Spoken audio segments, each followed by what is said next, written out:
Hello, que profes, bienvenue. We are here for another episode of the Practical Proficiency Podcast, and today's episode is element number 5 in our 10 elements of World Language Proficiency Instruction series. Are you ready for this one?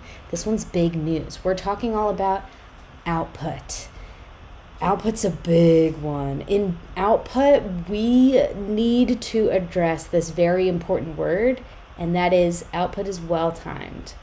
The other word that we're going to talk about a lot today is that output is meaningful. So, here is the focus of our episode today.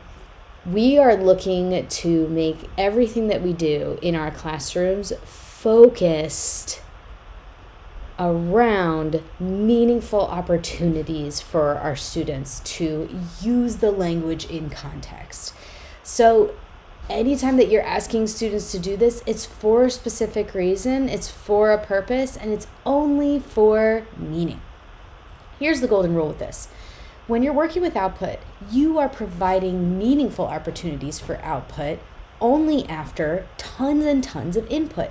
Students always have a scaffolding system as well that is appropriate for their proficiency level. This is a big one that usually gets left out. So I'm hoping that after today's episode, it gets added in to everything that you're doing from now on. With this one, here are some ways that you can make this happen. How do you know if your output is well-timed? Well, here's a quick check. First of all, it is valid for you to wait a certain amount of time, especially with level 1s. And for every other student that you teach, keep this golden rule in mind.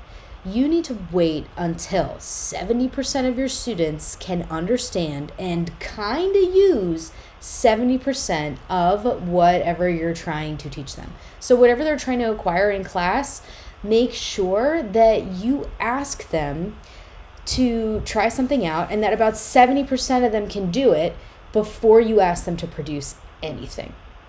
You also need to be comfortable waiting until students show you that they are ready to start doing speaking exercises. Unless you're working with highly controlled, memorized language, like in a level 1 course, where it is appropriate to start doing some speaking for more reasons than just the research, and we can talk about that at another time.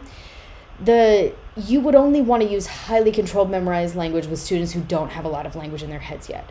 But with every speaking exercise, you're comfortable waiting for students to show you when they are ready to speak. They will show you when they're ready to speak with that 70%.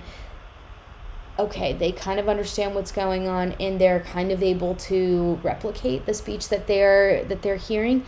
That's a good sign that you're ready for some output. It will start to naturally occur in fits and starts, bits and pieces, and it will certainly not be linear. It will be more cyclical in nature, honestly. Every time that you introduce new material, it will go through a cycle. The other thing that you can do to make sure that your output is both well-timed and meaningful is that you're providing sentence starters for them. In the world of language acquisition, everybody always understands far more than they can actually produce. So you want to give students a chance to demonstrate what they understand by giving them something to hold on to, something to safely work with, some appropriate scaffolding. Give them sentence starters. So they are probably working with a lot of content words, things like nouns, like maybe you're teaching clothing and they know the word for sweater, they've heard you say it a million times. They know the word for hat, they've heard you say it a million times, but they don't remember the word for I'm wearing or how to put it together with I'm wearing today or I want to wear. That can be harder, especially if you are new to working with high frequency structures, and honestly just for language learners in general, those are tougher phrases. The 10 new content words that you're teaching in that unit, those will be more readily available to them in their dictionary because it's just one, they're lexical. dictionary, I should say, their mental lexicon is the official term, that they'll be more readily able to spout off simple one offhanded words in the novice low, novice mid range. And it takes a while for sentence formation to happen. So help them with the sentence formation. Give them sentence starters so that they can start to see what sentences look like. And then when it comes time for assessments, be aware of the performance indicators for your country. I'm working out of the American context, so we use ACTFL. And the performance indicators for us are that at novice low and at novice mid, like in most of our level 1 and level 2 courses, students are hanging out at, fits and spurts of language. They're doing words here and there. They're doing simple memorized phrases and sentences, and they're not at all congruent or fluent ideas. They're little things here and there, and they need your language. They need that scaffolding in order to produce anything themselves. They will continually repeat the stuff that you say in order to get their phrases out. So give them that.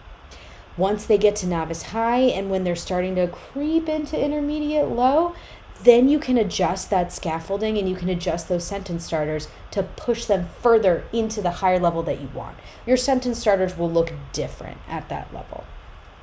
So let's review all of the things that help to make your output. And by output, as a review, output is anything that your students use to express themselves in your target language. Anything that they sign, anything that they say, anything that they write.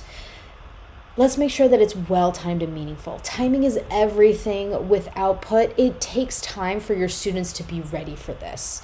However, there are some appropriate times where you might want to give them some help in order to just boost their confidence and help them feel welcome in a world language setting with simple little, I call them trinket phrases, like my name is and hello and things like that. They want to be able to say that in a level 1 class. And we know that it's just memorized. It's fine. It's not proficiency. But it makes them motivated and makes them feel good and makes them want to continue on the learning path. And they get so excited about what they can say that they immediately go to the lunchroom and talk to their favorite teacher and say me llamo es denarius. And of course they said it wrong, but it doesn't matter. Their favorite teacher's still impressed. And that's what keeps them excited about your class. And that's what will get them ready and motivated for the hard stuff that's going to come up later. So no, it's not technically research, or research-based, I should say, but those little trinkets, little gems of language for level 1s, yeah, it's helpful for them. It's helpful for their spirit. It's helpful for their motivation. Can you imagine teaching a whole level 1 class where even though the research on second language acquisition technically says that you shouldn't make them speak at all, could you imagine teaching an entire level 1 class where they don't speak? In high school, that would be a really hard sell. It would be a really, really hard sell. So we have to keep in mind the practical constraints of the environment that we're teaching in. So in every other level, though, I would tell you that your output should be slow and steady, well-timed, and meaningful. That is the one tiny exception, is that there's a few phrases at the beginning of the year, just give it to them for Spanish 1. They're going to want to show off to their friends, and it really helps get buy-in for your class. But most of the other times, and whenever you're teaching other units in Spanish 1 and French 1 and German 1 and all that, ease off on the output, make sure that it's well-timed, and that most importantly, it is meaningful. For levels 2, 3, 4, and 5, or if you are teaching in another context, maybe elementary where the level names are different, you want to make sure that your sentence starters are appropriate for that level. That was an important thing that we talked about. And as a reminder, the golden rule to help you know if your output is well-timed and meaningful is this: if 70% of your students understand what's going on and what you're saying, and 70% of them can kind of use 70% of that sentence in some sort of output, then they're ready. They're ready for some output. That's how you can tell.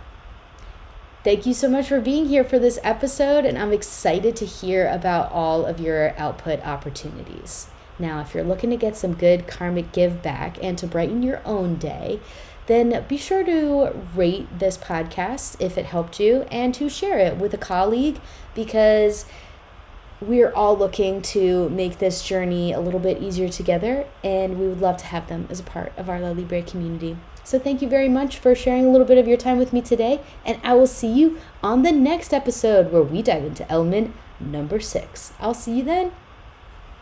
Au revoir.